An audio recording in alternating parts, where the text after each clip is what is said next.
Hello everyone, so today is one of those rare days where we're actually getting sort of warmish weather here in Dundee, so I thought I'd come out of my cocoon and we take a look around and I show you some of my favorite places in Dundee, and we also go through some of its history. Okay, so here I am outside the Wellgate, which is one of the two main shopping centres here in Dundee, and the Overgate, which you'll find on the other side of this road, that's catered more towards shoppers looking for clothes and that type of stuff, whereas the Wellgate, it focuses more on low-cost supermarkets. You get stuff like B&M, Home Bargains, that kind of thing. So this street behind me here leads down to the Overgate and then to the Perth Road. And the longer you go down this street, the sort of more affluent the people will become. Behind the Wellgate, you'll find some of the more rundown areas of Dundee. Okay, so I'm now standing outside the Overgate, and the Overgate is now a shopping centre. But before, it used to be this place that local Dundonians would come together and they would socialise with each other, get to know one another, and it was really a bustling place for that. Now, of course, it's a shopping centre because of money.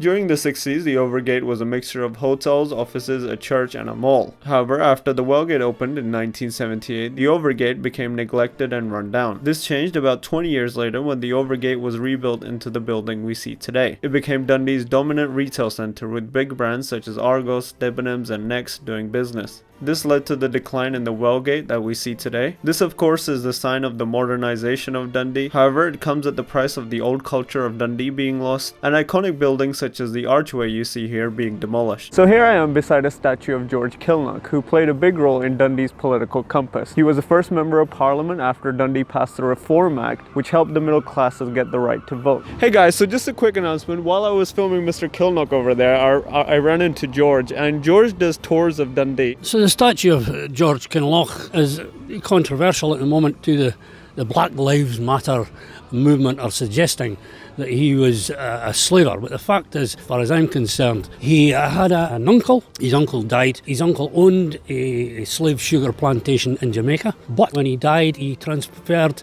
the ownership to his brother. His brother was, strangely enough, called George Kilnock. This is the son of his brother. So it's slightly dodgy whether this gentleman in fact was directly involved. But having said that, he may well have been. Somebody suggests that he had the slave plantation for 7 years and he eventually sold it. Even so, George Kilnock campaigned on behalf of the Dundee mill workers. He demanded reform of Parliament. He demanded one man, one vote. We have got now the vote now because George Kilnock was very, very influential. So as you heard from George there, the case against Mr. Kilnock being a slave owner does not hold much ground. However, there is a Dr. Walter Tuladep, after which 3 streets in Dundee are named. He's also accused of being a slave owner who owned plantations in Jamaica. This is called the Mcmanus Galleries. It was the Albert Institute, as I say, in memory of Prince Albert. It changed the name because of a wonderful Lord Provost called Mcmanus. It's now called the Mcmanus Gallery. You can spend a day in there. Absolutely fantastic stuff in there. In fact, this year has been voted by the Scottish Thistle Awards as the best visitor attraction in Scotland.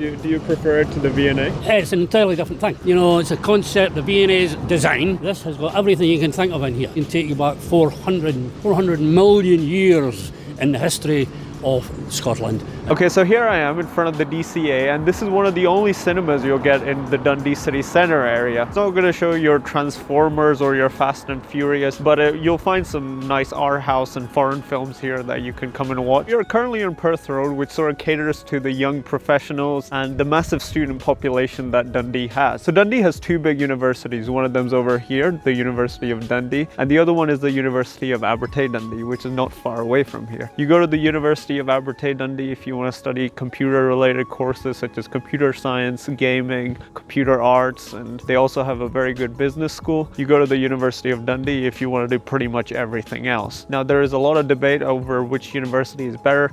I personally think it's the University of Abertay Dundee because a special someone went there, but it's a stupid debate and no one cares about it after you graduate. This over here is the Union, where if you're a student, you'll do a lot of your drinking on a Tuesday night. So behind me, you can see the Law Hill, which is in fact an extinct volcano, and if you go up there, you'll get a very good view of Dundee, and it's also a war memorial for the people that died during both of the wars. So we are outside the Verdant Works, which was a former jute mill that's now been turned into a museum. Jute formed the bulk of Dundee's economy for 2 centuries, and at its peak employed 50,000 workers from Dundee. Jute would be harvested in Bengal, in British-occupied India, and transported to Dundee, where due to an abundance of whale oil, the rough material could be made soft and easy to work with. Dundee became the main supplier of the world for jute cloth. However, However, around 1870, mills began to open in Bengal as manufacturers realized that they could undercut labor and transportation costs if the jute was worked on in Bengal. By the year 1900, there were over 100 jute mills in Dundee, the largest one of which was owned by the Cox brothers, and this large chimney called Cox's Stack you can still see from miles away. So behind me we have the Rss Discovery. This is a boat that was used in one of the first ever expeditions to the Antarctic. Because of her, we found out that the Antarctic was in fact a continent in and of itself, and she was completely submerged in ice for 2 years and had to be freed using dynamite. Right next to the Discovery we have a small museum where you can buy memorabilia and also buy tickets to board the Discovery itself. So next to the RSS Discovery we have the V&A, which is a beautiful building to look at. It's just an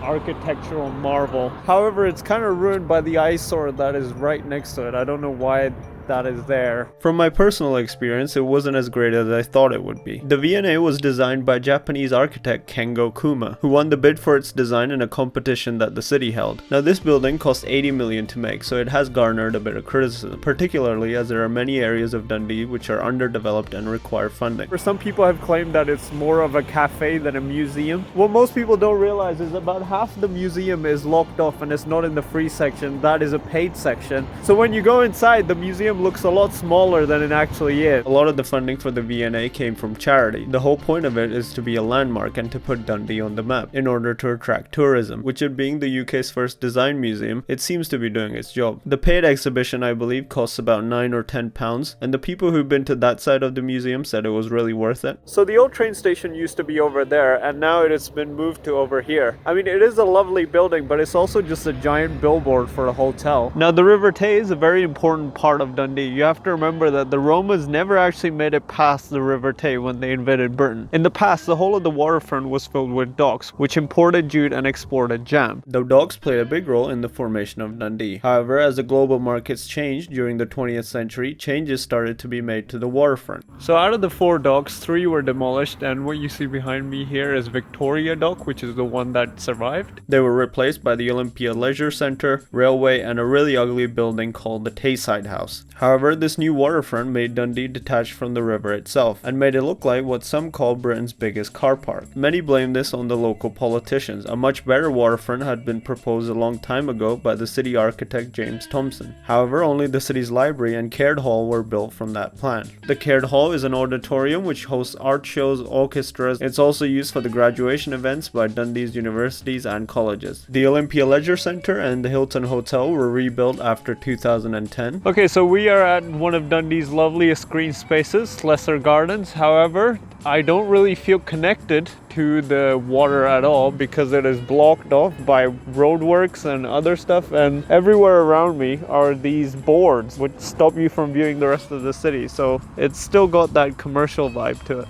The entrance and exit of the Tay Rail Bridge was made a lot more compact in order to save more space for the Lesser Gardens and all the rest of the waterfront. The Tay Rail Bridge was designed by Sir Thomas Botch, who at the time was responsible for designing a lot of the rail networks that went around Scotland. It was because of this that he won the bid for designing the Tay Bridge, along with the fact that he only charged about a quarter of what his competitors did. Building on the Tay Rail Bridge started in 1870. It took 6 years to make, and 20 workers, some as young as 13 years old, died making what at the time would be the longest railway bridge in the world. In 1878, the bridge was finally opened to the public. However, authorities recommended that the maximum speed limit be 25 miles per hour, and to have people watch the trains cross under heavy weather conditions. However, these recommendations were mostly ignored. Passengers complained at how the bridge felt unsteady, and how some rail drivers would race across the bridge just to get to the other side. And in 1879, after a year of its opening, due to strong winds, the center of the bridge collapsed. Initially, it was said that 300 people were dead or injured, but the number of dead is most likely 59. Most of the blame was put on Sir Thomas Botch, as he had made several changes to his original design, and went down in history as the person who caused this disaster, instead of someone who played a vital role in the history of the Scottish railway system.